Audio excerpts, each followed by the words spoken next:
stores, palalawakin na ito sa 67 post office sa Metro Manila at iba pang bahagi ng Luzon, Visayas at Mindanao. At inaasahang aabot pa sa 1,500 ang Kadiwa stores sa buong bansa pagsapit ng 2028. Nakikita natin na malaking tulong ito hindi lang sa postal workers, kundi sa buong komunidad na nasasakupan ng mga post office.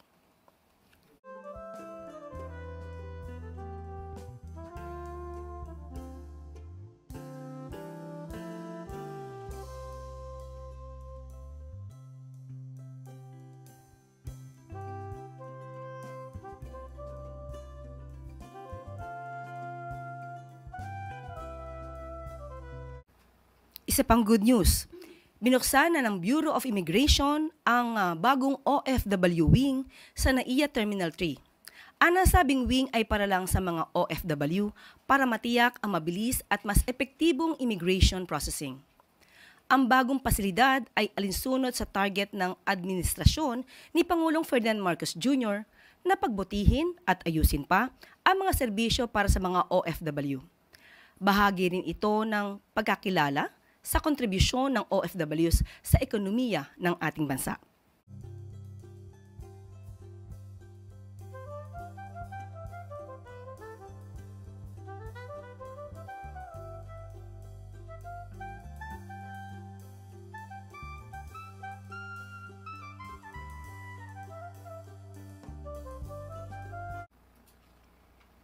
At ang ating huling good news, bilang hakbang tungo sa mas masaganang ani at masaganang buhay para sa ating mga kababayan sa agrikultura, pinangunahan ni Pangulong Marcos Jr. ang paglulunsad ng Agri-Puhunan at Pantawid o APP program ng Department of Agriculture.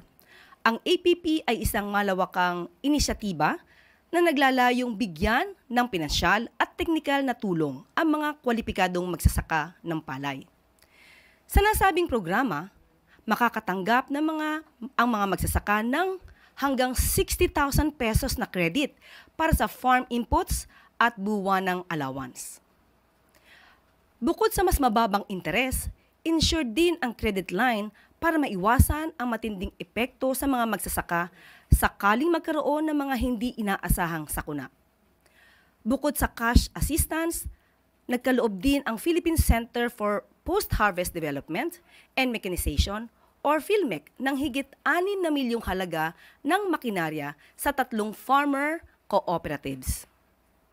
Kabilang dito ang Rice Combine Harvester na nagkakahalaga ng 1.92 milyong pesos at 2 4-wheel tractors. Ayon kay Agriculture Secretary Francisco Laurel Jr., malaking tulong ang APP program para gawing mas kapaki-pakinabang at bankable ang pagsasaka sa bansa. At ito po ang mga good news natin sa araw na ito. Para rin po sagutin ang mga katanungan kaugnay sa survey sa hunger at food security, kasama po natin ngayon si Department of Social Welfare and Development Assistant Secretary Irene Dumlao. Magandang umaga, Asek Dumlao.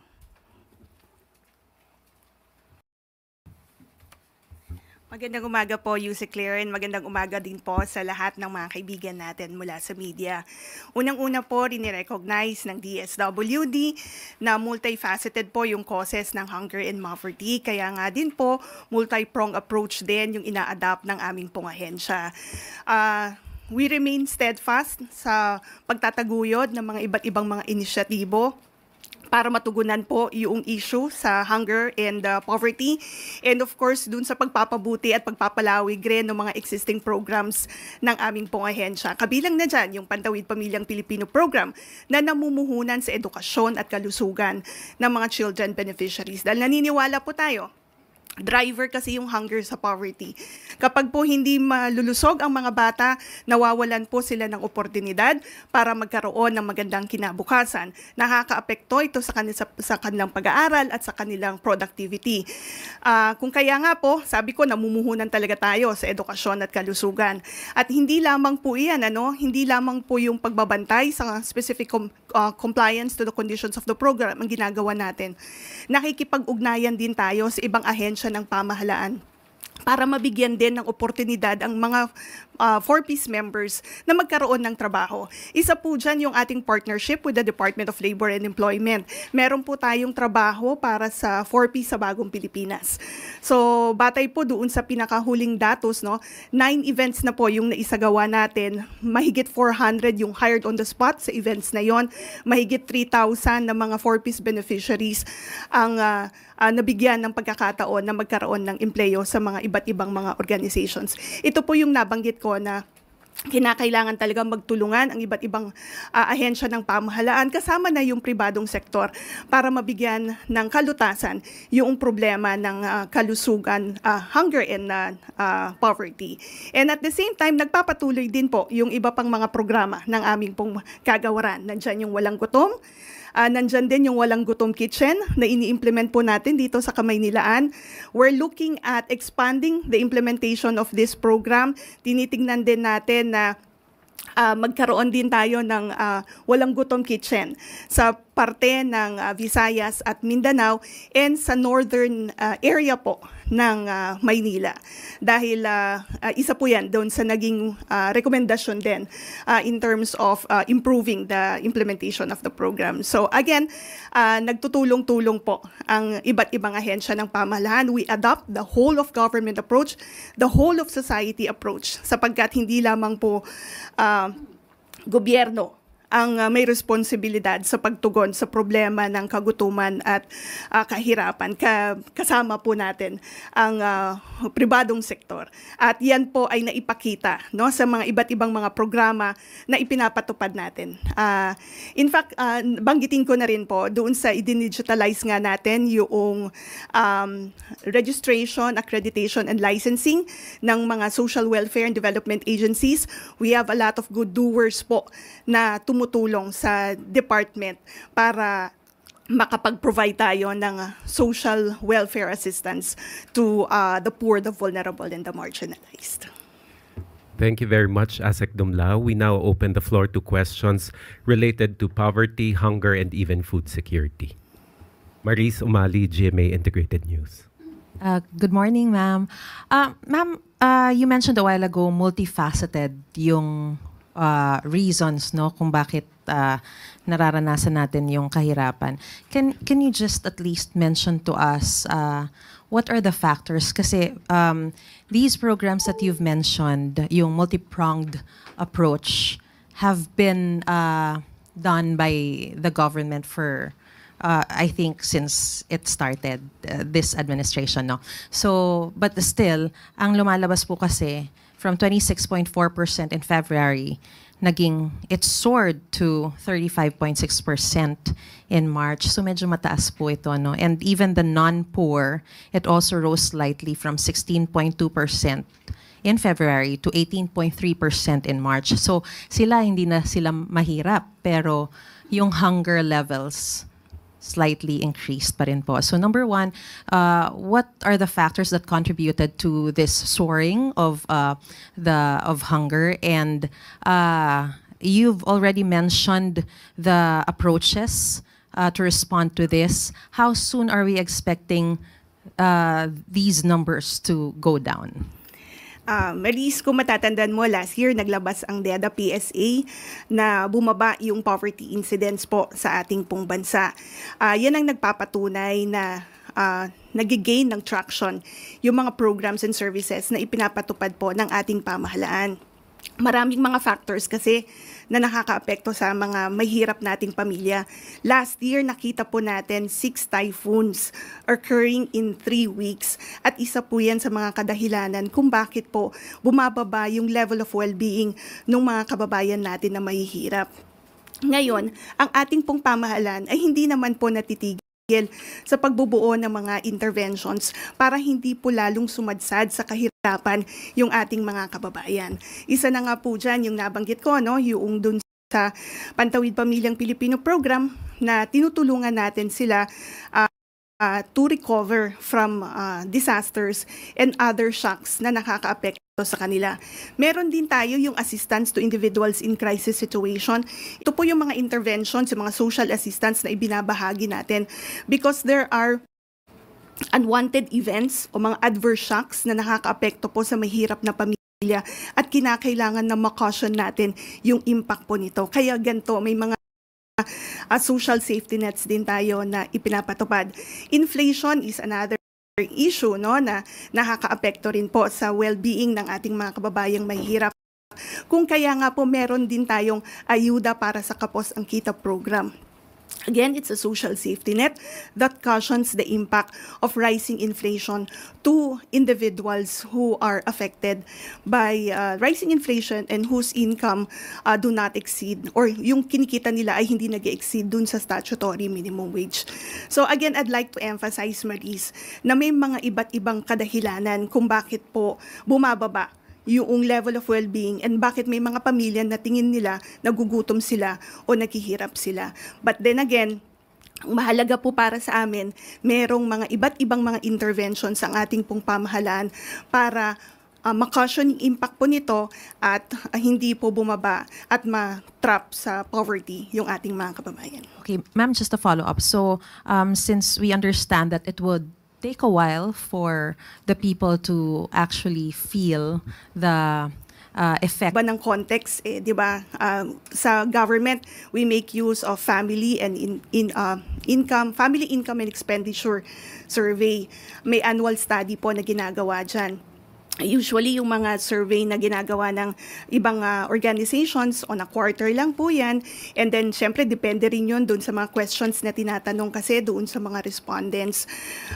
While, of course, we recognize, we acknowledge ito pong mga pag-aaral na ito, tinitignan din natin at ibinabangga doon sa mga scientific studies na isinasagawa ng ating pong pamahalaan. As to timeline, sabi nga po ni Pangulong Marcos Jr., dapat maibaba natin ang poverty incidence to a single-digit percentage before the end of his term. DSWD is committed in contributing to that, to the attainment of that goal. At pinagsisikapan po namin para mas mapabilis pa yung pagbaba nitong poverty incidence sa ating bansa. Thank you, ma'am. Eden Santos, Net 25. Good morning po, ma'am. Wala po bang ginagawang assessment yung ahensya para makita po kung epektibo pa ba itong mga programang ito like TUPAD, 4Ps, AIX, AKAP, para po maiangat yung well-being, welfare ng ating mga kababayang mahihirap at para malaman din po or mapag-aralan ng ating ahensya na baka meron pang mas magandang programa na pwedeng makatulong pa po, no, na talagang matugunan yung kagutuman, yung kahirapan dito sa ating bansa. Kung kung babalikan natin yung 4Ps law, nakalagay doon na dapat an impact evaluation study should be conducted. In fact, meron po. Yung mga naunang taon, meron ng mga isinagawa na impact evaluation studies. And sa kasalukuyan, meron po tayong kinomission na pag-aaral para makita din natin, no, kung ano na ba yung naging epekto ng programa after several years that we have been implementing it. So, hintayin po natin. Ibinibigay sa kanila para naman mas makaangat sila sa kanilang pamumuhay. Yes, isa po yan doon sa tinitignan, no, kung akma pa ba yung halaga na tinatanggap nila para ma-address yung pong gaps sa pamilya. Pia Gutierrez, ABS-CBN News. Ma'am, nabanggit niyo po na magkaiba po yung standards or yung metrics na ginamit dun sa survey compared to yung pang-measure po ng government, no? So, using po yung metrics na ginagamit po ng DSWD, where are we now in terms of our goal to eliminate hunger in the Philippines? Are we on target? At gaano po kalaki yung, kumbaga, yung difference po nung pinapakita sa survey at yung lumalabas po sa inyong mga pag-aaral? Pia, unang-una, it's the Philippine Statistics Authority, no, na kasama po natin sa pag-aaral. Yung sa pag-aaral na nabanggit ko, yung Family Income and Expenditure Survey, sila po ang nagsasagawa niyan. But sabi ko nga po, ito ay reference ng aming pong ahensya to assess yung implementation noong mga iba't ibang social protection programs and services. batay naman po doon sa mga gaya nung lumabas last year, no, na bumaba yung poverty incidence sa ating pong bansa, we can say na nag-gain po ng traction yung mga ipinapatupad nating programa, kagaya nga po ng Walang Gutom program, yung Walang Gutom Kitchen, Tarabasa, and of course yung 4Ps, yung SLP, and Kalahi Seeds, among other social protection programs and services of the department. And batay nga po doon sa pinaparating din ng ating mga beneficiaries na natutuwa sila doon sa ipinapatupad namin.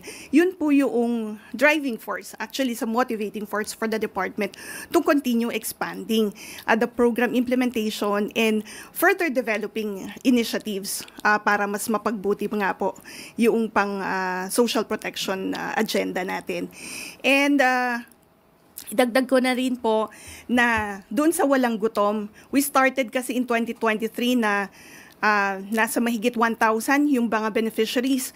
The following year, nag-expand tayo to 150,000 and ngayon, nasa 300,000 household beneficiaries na yung ating nasuserve.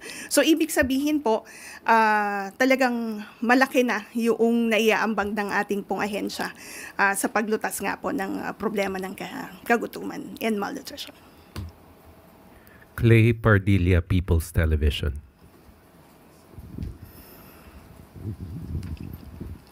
Good morning po, ASEC.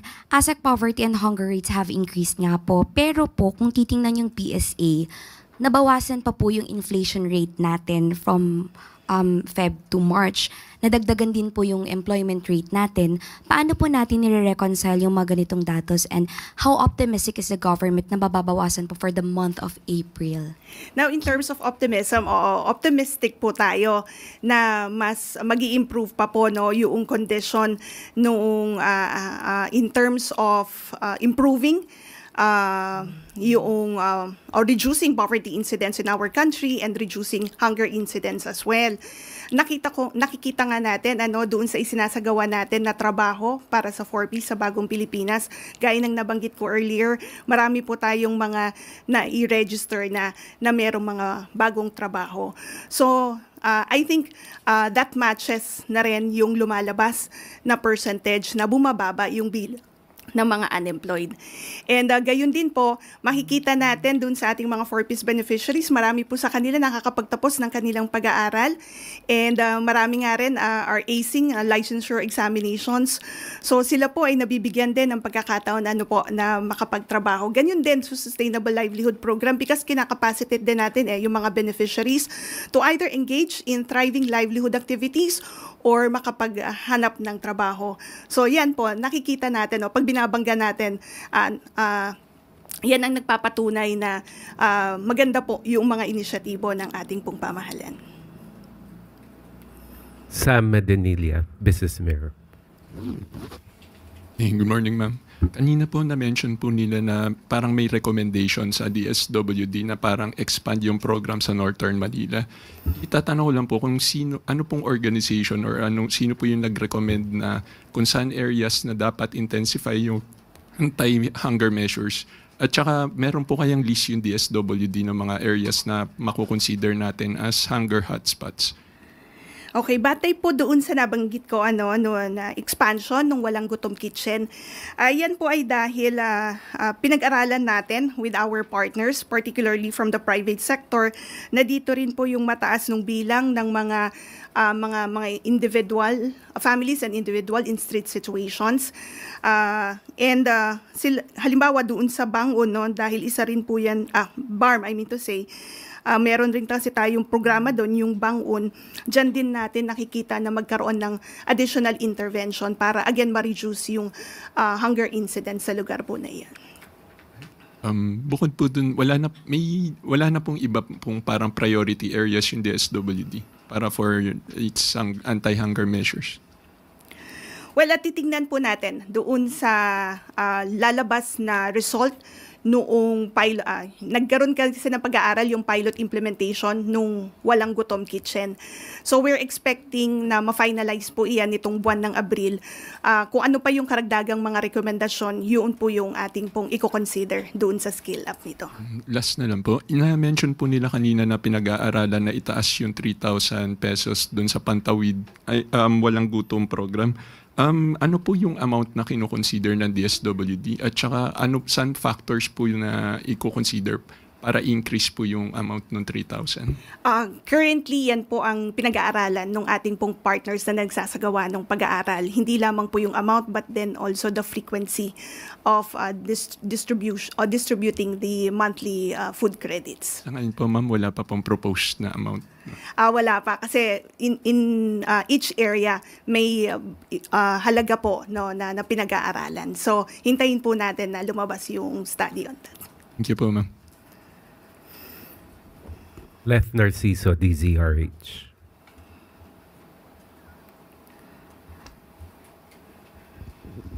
ASEC, ma'am, dun po sa mga nakagraduate na ng 4Ps, may datos po ba ang DSWD kung ilan sa kanila yung nagtuloy-tuloy yung pag-ahon at ilan din naman yung bumalik as beneficiaries?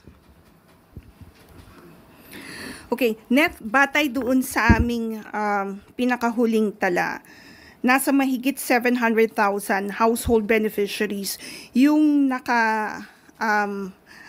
naka-reach ng level 3 o yung self-sufficiency level. Ibig pong sabihin, sila na po yung kaya na tumayo sa kanila pong mga paa. In fact, sila nga po yung mga nag-exit na mula sa ating programa. Ngayon po, ang DSWD in coordination with the local government units, tinitiyak nga po na hindi pumuling bumaba yung kanilang level of well-being. Kung kaya, kapag nagsasagawa tayo ng Pugay Tagumpay o yung graduation strategy for our 4Ps beneficiaries, pati po yung mga case folders nila ay tinuturn over natin sa LGUs para mabantayan po. And then make sure that, again, appropriate interventions are being given to them, especially that, as I've earlier mentioned, that there are shocks or unwanted events or crises that might affect the family. So kinakailangan po na we could promptly provide necessary support para, again, hindi po muling bumaba yung kanilang level of well-being. Any more questions related to food, security, hunger, or poverty? If there are none, thank you, Yusek Irene. Yusek Claire. Thank you very much, ASEC Irene Dumlao ng DSWD. So maaari na po nating i-excuse si ASEC Irene Dumlao. At handa na po tayo sagutin ang inyong mga katanungan. Sam Medanilla, Business Mirror. Good afternoon, ma'am. Tatanong ko lang po, ma'am, kung ano po yung update dun pagdating sa ginagawa na measures ng government sa reciprocal tariff with the US. Last week na-mention po ni Sir Go na parang plano niya magpunta sa US for negotiation. May date na po kaya kung kailan? Yes, Sam, ganito. Kanina nagkausap kami ni Secretary Go at sinabi niya ay wala pa pong update at patuloy pa rin po ang pakikipag-usap, ang pakikipag-negosasyon, especially with the ASEAN countries para po sa isang joint diplomatic outreach, harmonized messaging ng Asian countries. Ito yung, kumbaga, ine-emphasize yung diplomatic engagement rather than retaliation. At ang salitang galing po kay Secretary Go ay cooperation, not confrontation. So nasabi nga po niya na sila po ay biyahe papuntang US sa May at wala pa pong update kung kailan po. Bali ma'am, yung sa May yun po yung for the entire ASEAN delegation? Tayo lang po, yung Pilipinas po. Opo.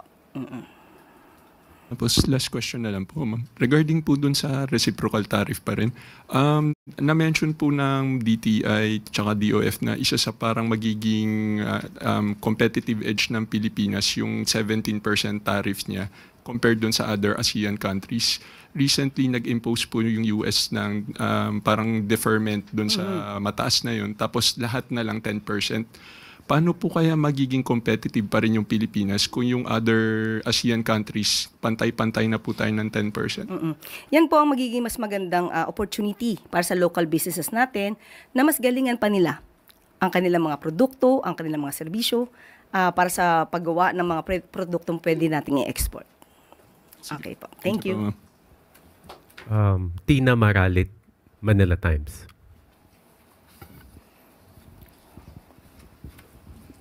Good afternoon, ma'am. Ma'am, reaction lang po on what came out over the weekend, yung pag-endorso po ni Vice President Sara Duterte sa alyansa candidates, Congresswoman Camille Villar and Senator Amy Marcos. Ano po kayang mensahe ang pinaparating nito sa publiko?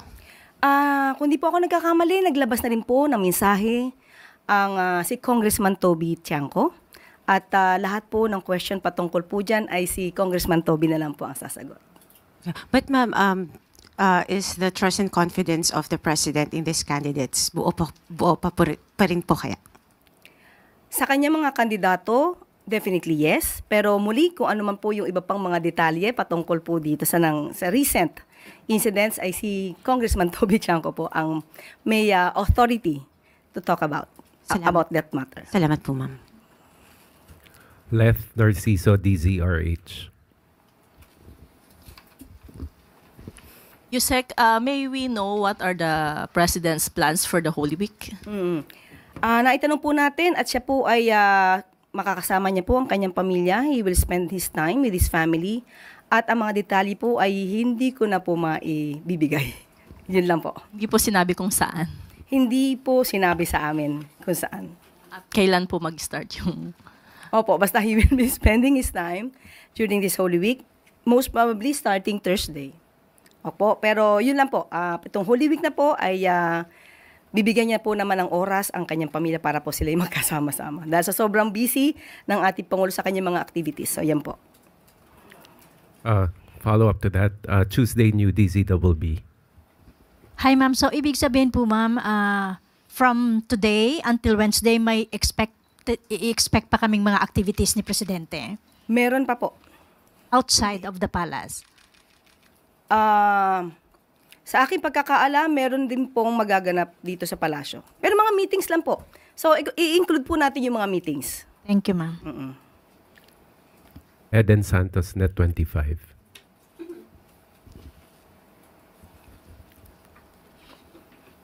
Good morning po, Yusek. Sa last sona po ni Pangulong Ferdinand Marcos Jr., yung third sona niya ay hinighlight po yung pagkamit po ng gobyerno sa food security po ng Pilipinas. At ngayon po ilang buwan na lang, malapit na ulit yung kanyang SONA. Kumusta na po yung status ng food security ng ating bansa? Ano na po yung mga naipatupad at ipatutupad pang programa?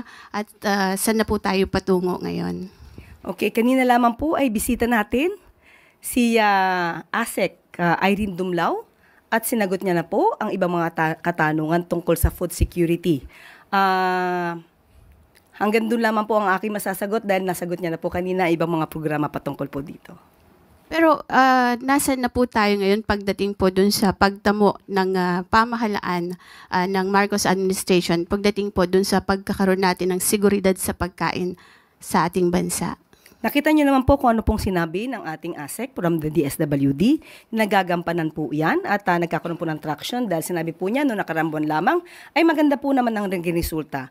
At mas maganda po kung muli natin maisasalang ang ating ASEC na si Irene Dumlao para po maitanong niyo po yan. Binigyan na po tayo kanina po kasi ng pagkakataon na maitanong ang tungkol sa food security. Sana po nadetali po niya kanina.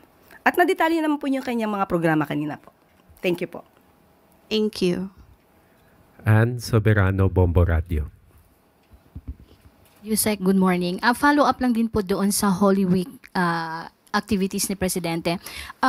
May mga pahabol po bang instructions si Pangulong Marcos sa mga concerned agencies, lalo po at nagsisimula na pong magsiuwian yung mga kababayan natin, and then may balak po ba siyang magsagawa din ng sariling inspection po? Thank you. Opo, unang-una po, syempre ang gusto po ng Pangulo natin at ang direktiba po niya ay bigyan po ang ating mga kababayan at hindi lamang po mga kababayan, kung sino man po ang bumibisita sa ating bansa, ng isang safe at convenient travel. Maliban po dyan, ang mga naiiwan sa kanilang bahay at hindi naman po nagda-travel at nagbabakasyon ay mabigyan din po ng kanilang proteksyon.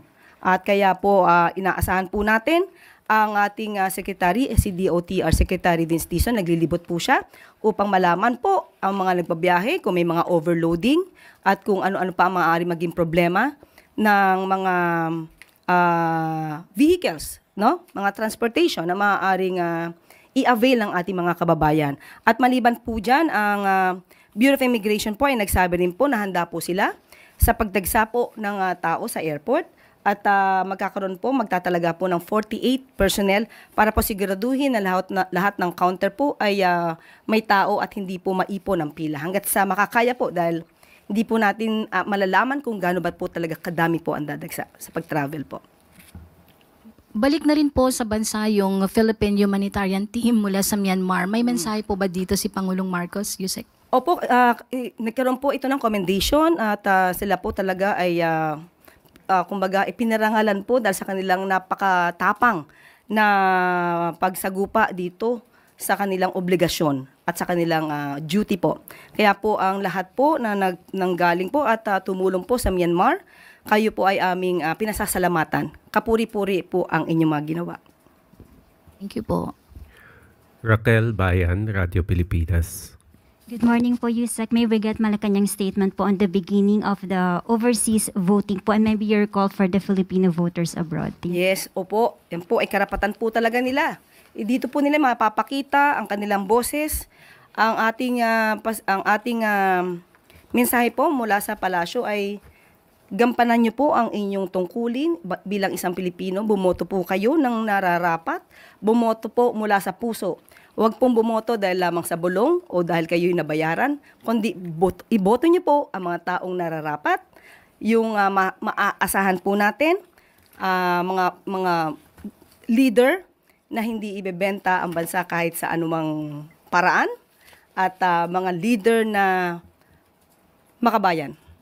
Also, Yusek, for the first time available na rin po yung internet voting para sa mga OFWs natin. Your thoughts on that and maybe what does that say about the innovations of the government po na pinupush natin? Sana po mas maging maayos po ito at dahil po ito ay mas mapapabilis po ang pamamaraan ng pagboto ng ating mga kababayan. Thank you po. Last two questions. Clay Pardilla, People's Television.